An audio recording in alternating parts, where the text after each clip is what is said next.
चार भाभियों के हैंडसम देवर की शादी। हॉल में इधर से उधर चक्कर काटती हुई ललिता अपनी चारों बहुओं के इंतजार में थी। सुबह के 8:30 बज गए, लेकिन बहू रानियों का आता पता नहीं है। मजाल नहीं कि 9 बजे से पहले कमरे से निकल आए। एक तरफ सास ललिता रास्ता देख रही थी तो वहीं चारों बहुएं भारती, कोमल, प्रियंका और मनीषा रानी मेकअप में लगी थी। अरे ओ कोमल, और कितना मेकअप करोगी? तुम तो पहले ही दूध जितनी गोरी चटोरी हो।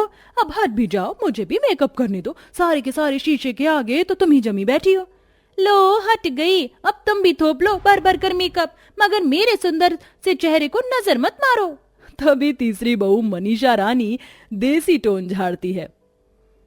कोमल देवरानी जी, तुम कोई इंद्रदेव की परी नहीं हो। अब आप दोनों की भिड़ंत करनी है तो साइड में जाके कीजिए, शीशे छोड़ दीजिए। चारों रोज इसी तरह नोक झोंक करते हुए दिन की शुरुआत करती हैं। तभी दूसरे कमरे से उन चारों का इकलौता देवर विशाल आवाज देता है। भाभी, मेरी शर्ट प्रेस कर दीजिए जल्दी से। जी आए देवर जी। चारों फटाक से अपने अपने कमरों में जाती हैं और प्रेस की हुई शर्ट देती हैं। ये लीजिए देवर जी, ये लीजिए देवर जी, आप ना ये नीले रंग की शर्ट पहनिए, आप पर खूब जचेगी। आप इसमें एकदम हैंडसम लगोगे। बिल्कुल हैंडसम नहीं दिखेंगे देवर जी इस नीले रंग की शर्ट पहनकर, बल्कि ऐसे दिखेंगे जैसे स्याही के डिब्बे में डूब कर आए हैं। देवर जी, आप ना ये पिंक कलर पहनो, इसमें आप ऋतिक रोशन लगोगे। हाँ, पहना दीजिए पिंक कलर मनीषा रानी जी। ऐसे तो हमारे प्यारे देवर जी से कोई लड़की नहीं पटेगी, क्योंकि पिंक कलर गर्ल्स का होता है। देवर जी, अब आप जल्दी जल्दी शादी के लिए हाँ कर दीजिए।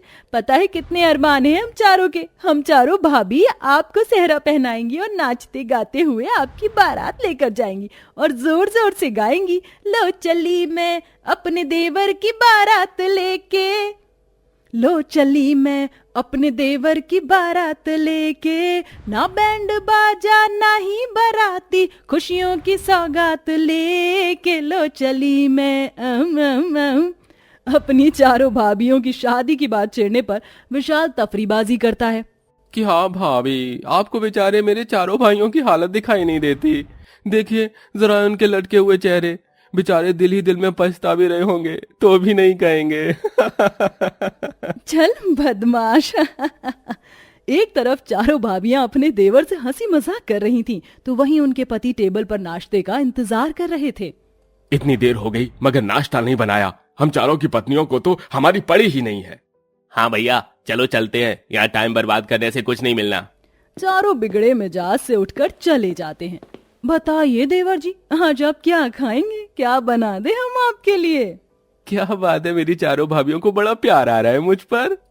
अब देवर जी, आप भी ना सीआईडी की तरह जांच पड़ताल करने लगते हैं। बताइए क्या बना दूं आपके लिए? गर्मा गर्म मक्खन लगाकर आलू का पराठा बना दूं? बिल्कुल नहीं, एक तो गर्मी का मौसम है। देवर जी आलू के पराठे नहीं खाएंगे, मैं उनके लिए फ्रूट सैंडविच बनाने जा रही हूँ। अरे आप लोग इतना तला भुना खाना खिलाकर क्यों मेरे हैंडसम देवर जी का खूबसूरत चेहरा बिगाड़ना चाहती है? देवर जी, मैं आपके लिए ठंडा ठंडा जूस और सैलेड बनाकर लाती हूँ, वही खाना। भाभी, आप चारों मेरे लिए जो भी बनाएंगी मैं सब में से खाऊंगा। ठीक है। चारों किचन में आकर खाना बनाने लगती हैं, तभी हाथों में तस्वीर लेकर सास ललिता पीछे पीछे आ जाती है। तुम चारों को एक काम दिया था मैंने कि अपने देवर की शादी की बात चलाओ, उसे मनाओ कैसे भी। उसी में तो लगे हैं माँ जी, मगर देवर जी तो एकदम ढीठ भैंस के जैसे हैं। कितना भी जोर कसो, एक भी पैर आगे नहीं बढ़ा रहे। अरे तुम चार भाभी किस काम की, जो अपने देवर को शादी के लिए राजी नहीं करा सकती। जो भी करना हो करो, नहा धोकर उसके पीछे पड़ जाओ, फिर देखो। कुछ देर में चारों देवर के आगे नाश्ता परोसती हैं। अरे वाह भाभी, आप सबने सब कुछ बहुत बहुत अच्छा बनाया है। देवर जी खुशी के मिजाज में हैं, यही सही टाइम है तस्वीर दिखाने का। तभी भारतीय लड़कियों की तस्वीर आगे कर देती है। ये देखिए देवर जी, हमने आपके लिए ये कुछ लड़कियां पसंद की है, अब आप इनमें से कोई एक तस्वीर चुन लीजिए। भाभी, आप फिर से शुरू हो गई। तभी तीसरी भाभी कोमल मक्खन लगाते हुए बोली, अब देखिए देवर जी, शादी के लड्डू जो खाए वो भी पछताए, जो ना खाए वो भी पछताए, तो इससे अच्छा है खाकर ही पछताए, है कि नहीं? इस तरह से हम चारों भाभियों की दाल तो गलने से रही और इस घर में देवरानी आने से रही।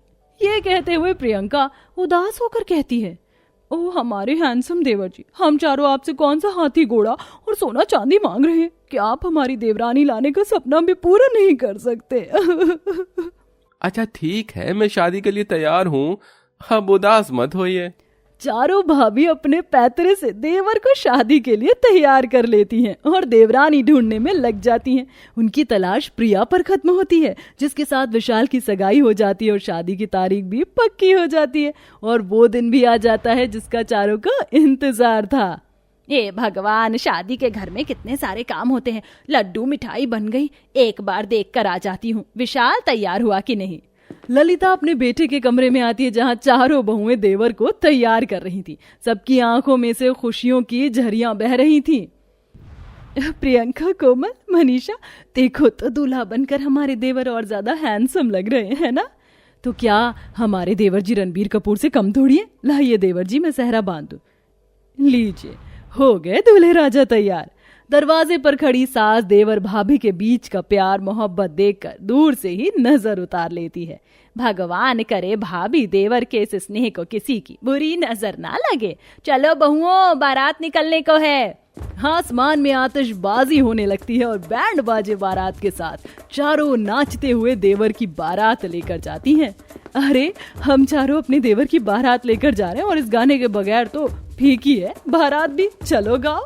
लो चली मैं अपने देवर की बारात लेके, लो चली मैं, ना बैंड बाजा ना ही बाराती, खुशियों की सौगात लेके। थोड़ी ही देर में बारात लड़की वालों के दरवाजे पर आती है, जहां दुल्हन बनी हुई प्रिया मंडप में आती है और बड़े धूमधाम से शादी होती है, जिसमें चारों भाभी खुशी भरे दिल से फूल बरसाती हैं। अरे देखो तो कितने सुंदर लग रहे हैं हमारे हैंडसम देवर देवरानी। बिल्कुल राम सीता की जोड़ी लग रही है, बस इनके जोड़े को किसी की नजर ना लगे। कुछ देर में बारात दुल्हन के साथ वापस लौटती है, जहां चारों देवरानी का धूमधाम से स्वागत करती हैं।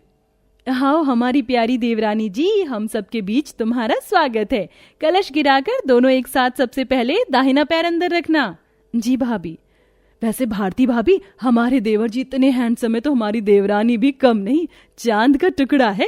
अब चलिए बाकी की रस्में कर लेते हैं। भाभी, मैं आप चारों को धन्यवाद देना चाहती हूँ, जो आप लोगों की वजह से मैं भी इतने अच्छे परिवार का हिस्सा बन पाई। परिवार में इतना प्यार बहुत कम देखने को मिलता है। हम सब तुम्हें इसीलिए अच्छे लगे क्योंकि तुम खुद इतनी अच्छी हो देवरानी जी। अब आओ बाकी की रस्में करते हैं। फिर अंगूठी ढूंढने की रस्म के बाद चारों देवरानी को कमरे में ले जाती हैं। तभी विशाल आता है। कहाँ चले प्यारे हैंडसम देवर जी? कमरे में भाभी। ओहो, रहा नहीं जाता, बड़ी जल्दी है अंदर जाने की। चारों भाभियों के छेड़ने पर विशाल शर्म से लाल हो जाता है। शादी के उस नए नए घर में उस दिन खूब रौनक होती है। अंदर जाने के लिए एंट्री फीस लगेगी देवर जी, 11,000 दीजिए और जाइए। जी अच्छा, ये लीजिए। फिर मेरी प्यारी भाभी जी, आप तो जाने दीजिए। विशाल अपनी चारों भाभियों को नेक देता है और चारों मुस्कुरा देती हैं। विशाल अंदर जाता है। नई नवेली देवरानी के घर में आने से रौनक बढ़ जाती है और ललिता के परिवार का हर दिन खुशियों से भरा हुआ गुजरता है।